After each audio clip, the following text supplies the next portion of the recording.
I don't know if I should turn my phone on or go home. I'm 16 male, scared. My dad caught me making love with a guy last night. He walked in on me and my boyfriend making love, quickly ran out and yelled something I couldn't hear. My boyfriend climbed back out my window and left, though he's worried about me. In the morning I climbed out of my window to avoid him. Been at a friend's place all day and still. He texted me once asking when I'd be home, but I shut my phone off. I'm really scared to turn my phone on or go home and face him. In case it wasn't clear, he didn't know I was gay before. Update 1. Turned my phone on and got a bunch of messages from my dad freaking out. He said sorry for interrupting and he should have knocked, that he's worried about me as I wasn't answering. He also said he doesn't care that it was with a guy, he just wants me to be happy. He's coming to pick me up. Update 2. So he was actually yelling sorry when he ran out. He's not thrilled I was sneaking him through my window for years, but has no issue with anything else. He actually suggested that from now on I just have him use the door. When should I tell my brother and his fiancé that I'm pregnant? My brother is gay and together with his fiancé for now 7 years. In November 2019 he and his fiancé were looking into adoption or surrogacy. I offered to be their surrogate with his fiancé's sperm. That way the child would be as close as possible to being their biological child. Now in 2020, after 2 failed IVF cycles, I have just learned that the embryo took and I'm pregnant. Their wedding is next week. Should I tell them that the IVF worked and their child is on the way right now before their wedding, or should I wait until after? Edit. Okay, I will tell them in a few hours, that way they are both at home. My 29 male girlfriend's 27 female dad discouraged me from proposing because their family isn't thrilled about us having dark babies. Me and my girlfriend, Naomi, are an interracial couple, with her being Korean and me being black. We have dated for just under 5 years now, and for the past few months, I've been planning on proposing. I'm pretty traditional, so I thought it would be a good idea to ask Naomi's dad for his blessing before I proposed. I asked earlier this month. When I arrived at their house, I was greeted by Naomi's mother and father, who invited me in. After a little talking, I told them that I was going to propose and wanted their blessing. Her mother was ecstatic, and her father didn't seem displeased, and he told me it was okay for me to propose. We talked more, and the topic of babies was brought up by her mother. I told her that I wanted to have kids with her, and she got even happier. We continued talking. When I told them I needed to start heading home, her mother said she would send me home with some food, and left for the kitchen. I and her dad have a small language barrier between us that usually is alleviated by either Naomi or her mother, so we kinda just sat there in silence. He then told me this: I'll clean it up, but it was difficult to understand as he isn't great at English. You are a very nice young man and we like you a lot. We'd be happy to have you in our family, but we are not too happy about you and her having dark babies. I was stunned and kinda just awkwardly laughed. We sat there for another 2 minutes before her mom came out with a wrapped plate. When I got home, I said nothing about this to Naomi. I know I need to talk to her about what was said, but I don't want to be the one that accuses her family of being racists. And I know this is probably irrational, but the way her father said it, but the thought in my head that Naomi may not want kids because of how dark I am.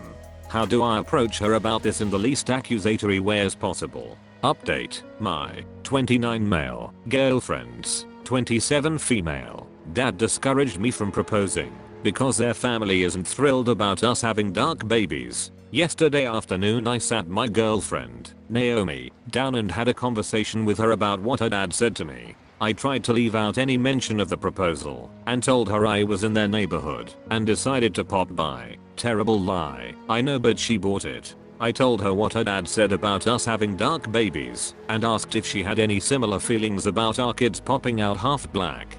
She looked at me like I was out of my mind. She told me she didn't give a crap about the color of her kids as long as I was the dad, which was reassuring. She was not so happy with her dad.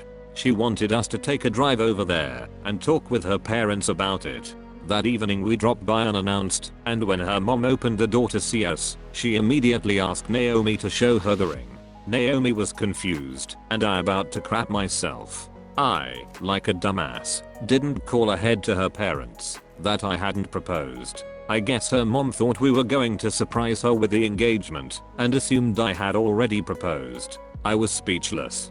They began speaking in Korean, but from context, I assume her mom was asking if I was too cheap to buy her an engagement ring. And Naomi looked at me and started hugging and kissing me. My secret was out, and I told her I had already asked her parent for their blessing. She was a few seconds from crying, but sucked it up so we could speak to her dad. Like I said in my original post, my future father-in-law isn't great at English, so he and Naomi spoke in Korean. According to Naomi, she asked him why he told me that, and he said that he was worried about their extended family not viewing our babies as Korean and being rude to the mommy for being black.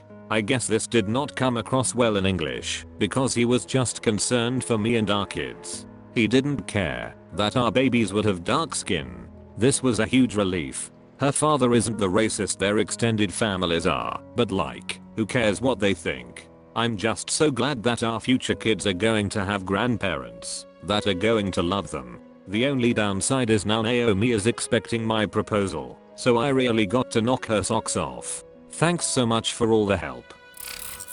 I, 36 female, am starting to really like my professor, 40 male, and I get strong vibes that he likes me too. I don't know what to do next, forget about it, or see if there's actually something there. I'm a 36 female, single for quite some time, returning to school for a degree in a highly specialized field, which I was passionate about when I first graduated high school, but could not pursue at the time.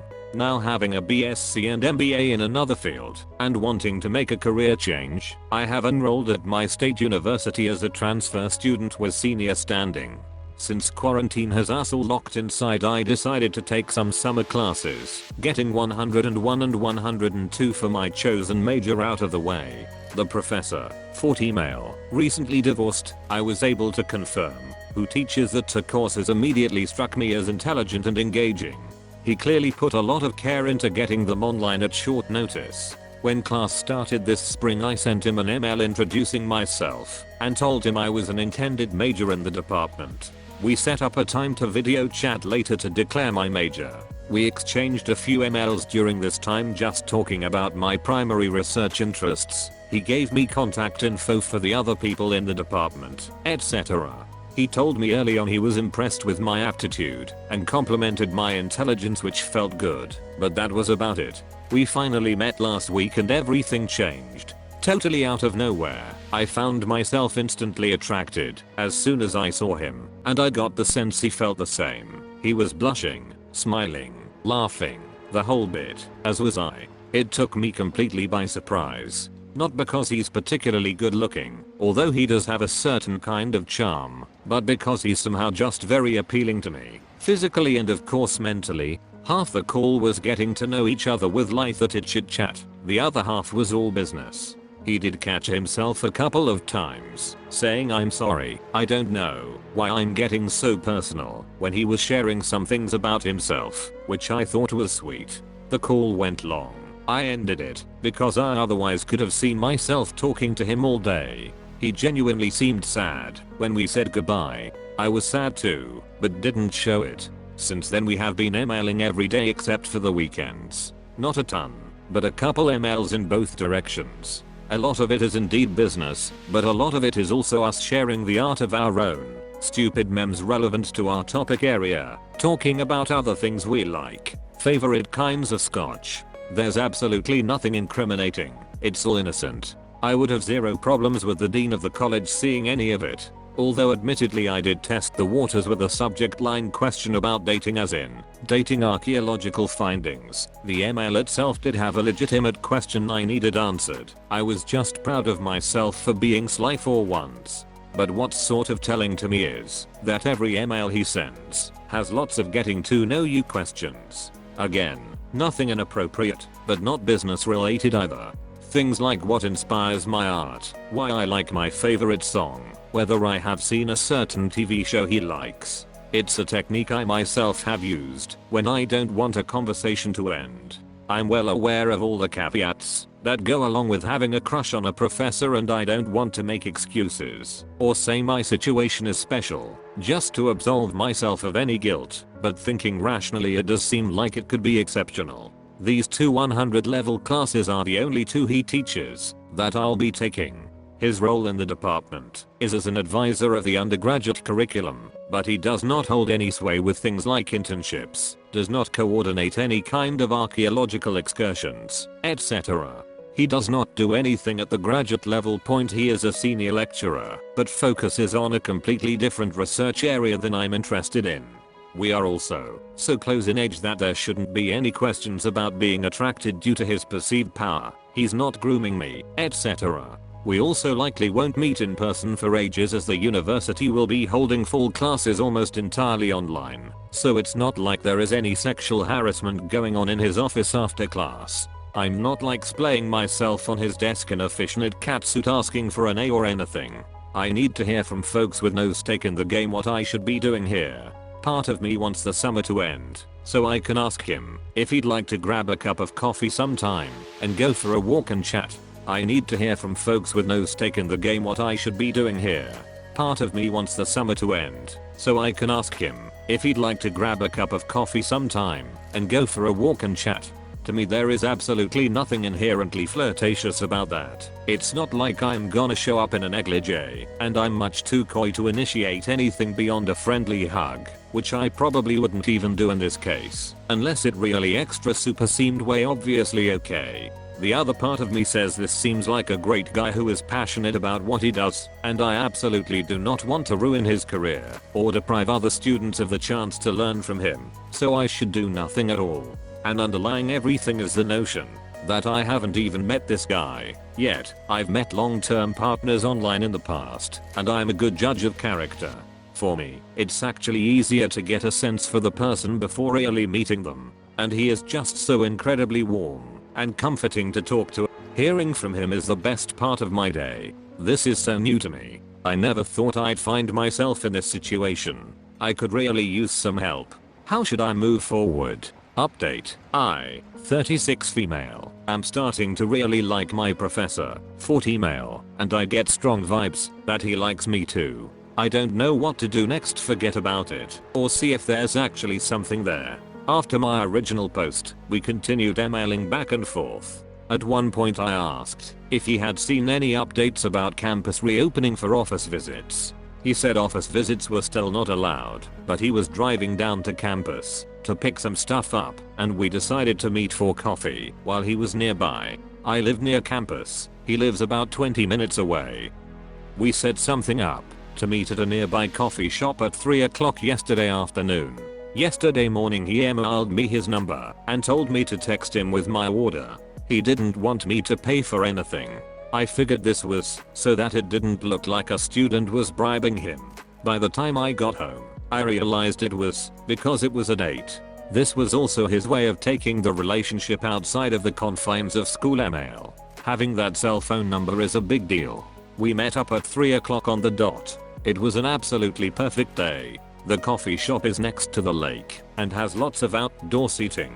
He had my coffee waiting for me. I was attracted to him instantly. As soon as we started talking, everything clicked. Neither of us could stop laughing or smiling. We were comfortable talking about anything and everything. It was story after story in rapid fire succession. He let slip that he had told one of his best friends about me. At one point he looked under the table to check out my leggings and let his gaze linger on my fishnet trouser socks for a noticeable few seconds. You have no idea how badly I wanted to grab him. I have never been so intellectually stimulated by someone before. It makes him the absolute sexiest man I know. The coffee shop closed at 7 o'clock. We stayed behind. We talked about grabbing dinner somewhere but quickly veered into some other topic, and the next time I checked my phone it was 11 o'clock. He gave me this look like, "I'll stay if you stay," and as much as I wanted to, I needed some sleep. While I live a short walk away, he didn't want me walking home in the dark, so he insisted upon dropping me off at my place. He said he wanted to get together again sometime, and I casually agreed. He texted me when he got home. I was floating. I couldn't believe how well we meshed, but I was still pained. because of our situation. Because at one point I had asked him if he would ever get with a student, and he said no, but now I realize he was talking about 18-year-old students, not me. This morning I dropped him a line thanking him for spending his day and night off with me. Since I'm still his student for another few weeks, I wanted to keep things professional even though I knew, no, there's more there. To reiterate my position in my original post, no matter how I feel, I refuse to jeopardize his career. I'm holding on to my feelings with a death grip. But I figured it was still lighthearted enough to tell him that was one of my top 3 conversations of all time. I left it at that, even though I wished I could have said more. He replied in the afternoon telling me it was his #1 evening of all time, that he was telling stories he hadn't even thought about in years, that his abs still hurt from laughing, and that he hoped it wasn't too forward to say he couldn't wait to see me again. He invited me over to his place when I'm free to spend a night looking through his telescope and drinking scotch. Honestly, one of the most romantic things I can think of. He also offered to bring me a cheeseburger tomorrow, as I had mentioned I had been craving one lately, and to let him know if I needed anything else. I told him my fibromyalgia had flared up after sitting for 8 hours.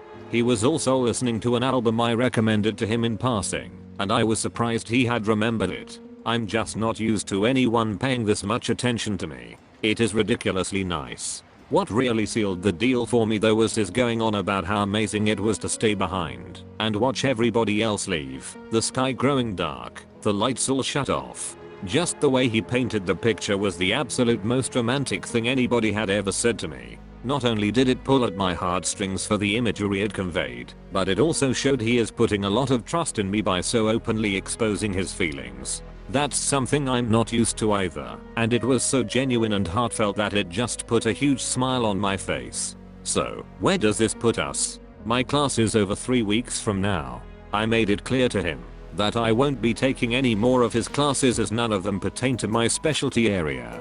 So, even though we are in the same department, there is no reason for us to really interact afterward in an academic capacity. He is not a professor, but a lecturer, and this changes things in our favor. The university does allow faculty-student dating, as long as the student does not take any of their classes, check, and the instructor does not act in an advisory capacity, check. His note to me this afternoon made it glaringly obvious that he had looked up the policy just like I did. So I want to thank those of you in the original thread that pointed this out to me. I can really see myself falling madly in love with this man. After yesterday and last night, it will be hard not to. Still, I'm going to remain cautious and let him lead the way with the assumption that he is doing what he needs to do behind the scenes to ensure there is no impropriety before he takes things further. I really appreciate everyone's kind words, because without them, I might have never actually met this man whom I think is going to change my life. Wish us luck. Thanks for watching. If you liked this video, hit like, get subscribed, and give the OP any advice you have in the comment section, and support the original writers with upvotes. Links in the description box.